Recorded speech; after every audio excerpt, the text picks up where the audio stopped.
In this Battletech Tactical, we're jumping in with the Phoenix Hawk, an iconic media mech in the Battletech narrative.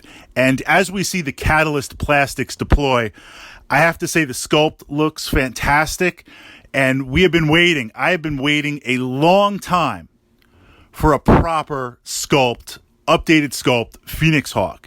The metal sculpt in my collection from Ironwind, it's good, it's solid, it's dynamic, but it looks a little thin. I mean, I understand it's a medium mech, but the visuals kind of have it looking more like a light mech. But jumping in with this Phoenix Hawk, wow. Now in Battletech, we have our favorite mechs. I love the Rifleman. It has a lot of challenges with it. So there's certain mechs that if I just look at the tech, it might not be the most optimal, but we have our favorite machines.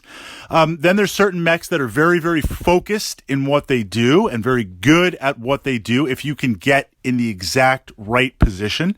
An example from that, drawing from the game of Armored Combat Plastics, the Awesome.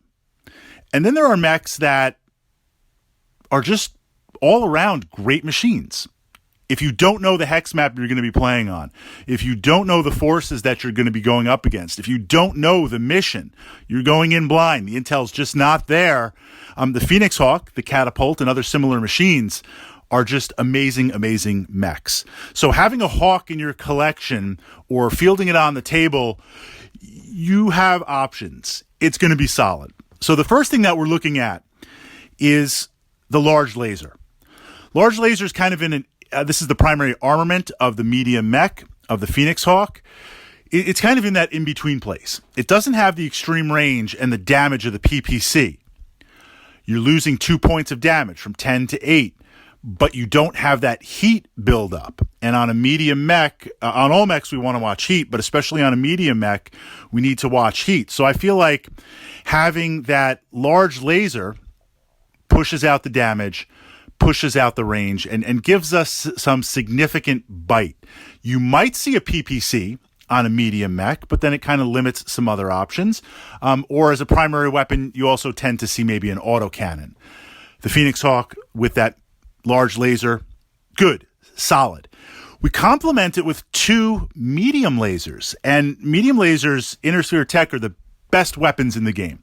If we look at tonnage versus C-bills, versus range, versus heat, versus damage output, 5 solid points of damage. We've got 2 of these ready to go. That's a nice little trifecta of damage that this machine is able to push out with decent speed and with jump jet capability. And having the jump jets on the Phoenix Hawk is what makes this mech gold. What we see with light mechs, if I can jump back a weight class for a moment, what we see with light mechs is I need to have jump jets to stay alive. Absolutely. If I don't have jump jets like the Locust, that thing better be so jacked up on speed, I can run like crazy. When you get into medium mechs, jump jets are nice, but they're not necessarily a requirement because you still got some speed and you're losing the mobility of the jump jets, but you're bulking it up with more weapons and more armor. The Phoenix Hawk has got some good armor, it's got good weapons, and it has the jump jets. So I really, really like to see that. Side note, sidebar on the tactic checklist, when you jump into heavy mechs, jump jets are absolutely not necessary. But if you're able to take jump jets on a heavy, it does open up some interesting tactical perspectives. And then finally, we've got the machine guns. Now, machine guns are interesting, mounting this on the Phoenix Hawk, because now this allows you to engage infantry. I was going to say safely. Nothing's ever safe in Battletech. But the challenge with infantry and other light targets is, in my Lance, okay, we're looking at the Inner Sphere Command Battle Lance, which was the Phoenix Hawk, the Warhammer, the Wasp, and the Rifleman. And I posted that up. So if I need to engage some infantry, yeah, I could break off my Warhammer and do it.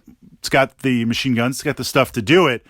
But I want to take a heavy mech and jump off and engage infantry. But I can't leave those infantry around, especially if they're LRM infantry firing off those free shots. If I had the Locust or a light mech with machine guns, I could break off and deal with that. But a light mech against dug-in infantry, That's a challenge. That's a challenge. I mean, a great example. I was playing a game where some opposing infantry got into a good position. They were solid. They were dug in, and I knew the mission objective on my way out. I was going to have to fight those infantry later on in the game. So I knew at the beginning I could bypass them, but if I was able to achieve mission objectives, grab the lost tech, and get out, I was going to have to go by this massive infantry nest. And being 8, 10, 15, 20 turns into the game, whatever mechs I had left, they were going to be banged up. They were going to be there going to internals. So I'm not able to engage infantry at that point. The strongest anti-infantry asset I had at that moment was a T-bolt, was my Thunderbolt. So I had to break off my Thunderbolt rather than pounding on other mechs and go in and zap some infantry. And of course, I just blazed them out and got rid of them. The trade, though, for the battle value, I mean, I took a little damage, but not much. I'm a Thunderbolt. I've got a lot of armor bubbles. But the battle value trade-off, I lost that deal because I burned 3 turns doing that rather than bringing the full battle value of my T-Bolt into the game.